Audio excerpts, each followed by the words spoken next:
আসসালামু আলাইকুম, কেমন আছেন সবাই? এটা ছিল 12 তারিখ দুপুরবেলার লাঞ্চের ভিডিও। তো সবাই 12 তারিখ ভোট দিতে ব্যস্ত, আর আমি খাওয়া দাওয়া নিয়ে, যেহেতু ভোটার হয়ে নাই তো ভোট দেওয়ার কোনো চিন্তা মাথায় রাখি নাই। আর কি জিতলো কি হারলো এইসব নিয়ে একদমই টেনশন নাই আমার। আমি শুধু একটু খাইতে পারলেই হয়েছে।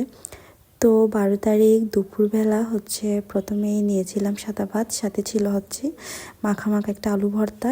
এরপর নিয়েছি টমেটো ভর্তা। বাকিদের জন্য টমেটো ভর্তা করা হয়েছিল তেলের মধ্যে, তেলে দিয়ে। আর আমার জন্য করছিলাম কাঁচা অবস্থা। আমার এটা অনেক ভালো লাগে, কাঁচা সরিষার তেল পেঁয়াজ দিয়ে ঝাল ঝাল ভর্তা খাইতে বেশ ভালোই লাগে। আমি জানি ভর্তা পছন্দ করে না এমন কোনো মানুষই নাই, আমি এর মধ্যে ফার্স্ট।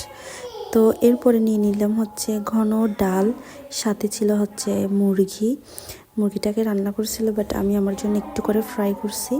ডালের সাথে একটু ফ্রাই করা মুরগি বেশ ভালো লাগে। তো সব কিছু অনেক গরম ছিল, ভাত গরম আর ডাল গরম, মুরগির মাংসটাও অনেক গরম। হাতে ধরতে আমার একদম অবস্থা খারাপ হয়ে যাচ্ছিল।